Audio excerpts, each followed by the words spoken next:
When I first started thinking about it, I thought it meant I had to smile my way through trials and force myself to be happy even when I was miserable, scared, or feeling lost. And it made me really angry. I thought, why would a loving God ask me to fake a smile when I feel broken inside?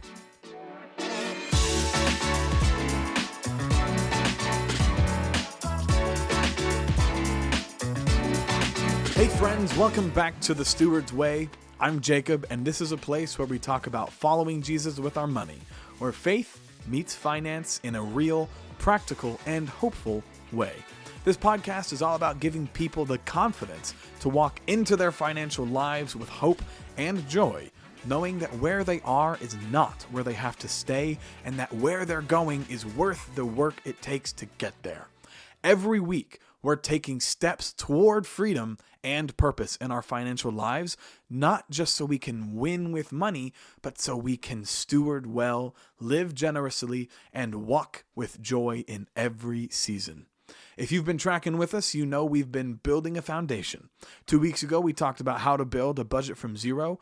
Last week, we zoomed back out and asked a big question: who does all this actually belong to? Spoiler, it's not us. Today, we're hitting pause and talking about something we all wrestle with at some point: contentment.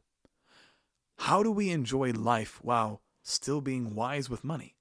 What does it look like to be content? How do we stay grounded in peace when our budget says, not this month? Before we get into all that though, let's start with a quick budget check-in. If you made a budget back in episode 3, how's it going? Is it working? Do you need to adjust anything? Are you sticking with it, or have you gotten off track? Let me know in the comments. I'd love to hear how your journey is going. If there are things that need changing or you've gotten off track, don't worry. Budgeting is simple, but not easy. You're learning a new skill, and that means there are going to be mistakes. You're going to discover areas that you need to grow and that you didn't even know existed. Remember, you don't need more money.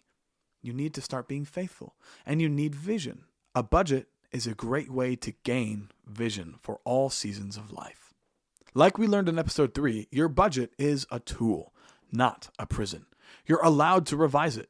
The goal isn't perfection, it's progress and peace.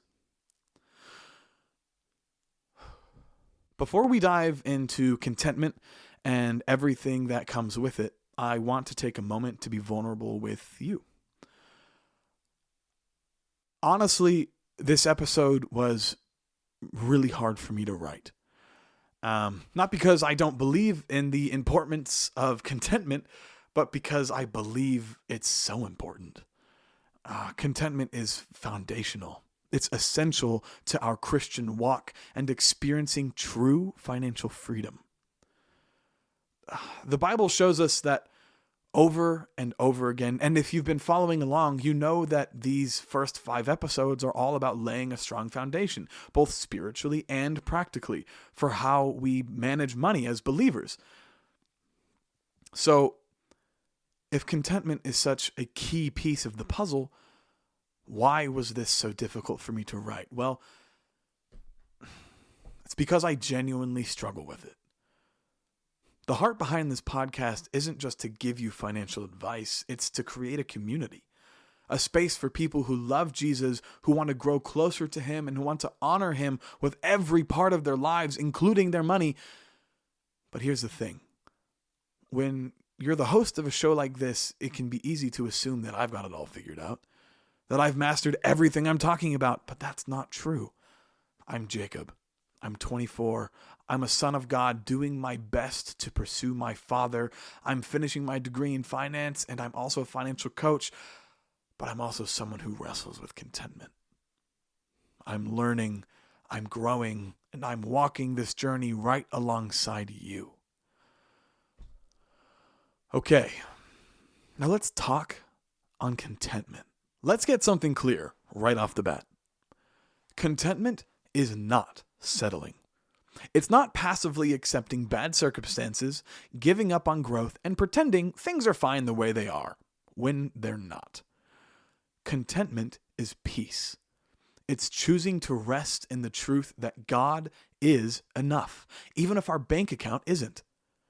It's not the absence of desire, but the presence of trust.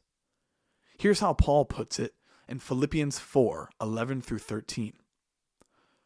I'm not saying this because I am in need, for I have learned to be content, whatever the circumstances. I know what it is to be in need, and I know what it is to have plenty. I have learned the secret of being content in every and any situation, whether well-fed or hungry, whether living in plenty or want. I can do all this through him who gives me strength. Contentment isn't natural. Paul learned it. That means it's a process. He didn't just wake up one day content. He experienced both seasons of abundance and need, trusted God in every situation, and kept his focus on Christ rather than his circumstances. Through prayer, surrender, and shifting his mindset from self-reliance to Christ-reliance, Paul discovered the deep peace of contentment. This gives us a model to follow. Practice gratitude, keep our eyes on Jesus, and lean into God's strength in every season. We grow into it. This brings me great comfort. If Paul, the apostle, had to learn to be content, that means there's hope for us. This is a part of the Christian transformation. The more we pursue Christ, the more we are sanctified by him, the more content we can become. We can learn to be content if our focus is right. This passage reminds us that contentment is not based on what we have, but on who we trust. C.S. Lewis put it this way: God cannot give us a happiness and a peace apart from himself, because it is not there. There is no such thing. If we are focused on God, if we are trusting him, we can find true contentment. But let's be honest. It's easy to talk about contentment when things are going well. But what about when money is tight? When your budget doesn't stretch far enough? When you're doing everything right and it's still coming up short? This is where contentment becomes a way of life, not just a feeling. It's where we learn to trust God even when it's hard. James 1:2 says, "Consider it pure joy, my brothers and sisters, whenever you face trials of many kinds, because you know that the testing of your faith produces perseverance." It doesn't say trials are fun, but it does say they have a purpose. In 2023, James 1 verse 2 was my verse of the year, meaning I focused on it all year. I really wrestled with the idea of considering trials pure joy. When I first started thinking about it, I thought it meant I had to smile my way through trials and force myself to be happy even when I was miserable, scared, or feeling lost. And it made me really angry. I thought, why would a loving God ask me to fake a smile when I feel broken inside? But the more I meditated on this one verse, the more the Holy Spirit showed me that the joy in these situations isn't about pretending. It's an invitation to fix our eyes on Christ, on his love, his presence, and his faithfulness, even in the struggle. We can consider it pure joy, not because we're strong enough to smile through anything, but because we know we follow a loving God who has a plan for our lives. In our pain and suffering, he is there with us, guiding us through, if we invite him in. Financial hardship can deepen your contentment if you let it push you closer to God and the joy he gives us. Paul reminds us in 1 Timothy 6:6-8, "But godliness with contentment is great gain. For we brought nothing into the world, and we can take nothing out of it. But if we have food and clothing, we will be content with that. Contentment isn't having everything. It's recognizing that what we have is enough for today. So how do we live this out? Especially in a world constantly telling us we need more. Here are 3 ways to practice contentment. Practical steps that reflect what we just talked about, helping us shift our focus from lack to trust in God's provision. Gratitude. Make it a habit to thank God daily for what you do have. Start or end your day with a quick list. God, thank you for fill in the blank. This shifts your focus from lack of to provision for. Limit comparison. Social media is a contentment killer. Someone else's posts can make you feel like your life is behind. Instead of scrolling and just comparing, look up, connect with God, connect with your community, connect with people. Be satisfied. Live simply. Hebrews 13:5-6 says, "Keep your lives free from the love of money and be content with what you have. Because God has said, 'Never will I leave you, never will I forsake you.' So we say with confidence, 'The Lord is my helper. I will not be afraid. What can mere mortals do to me?'"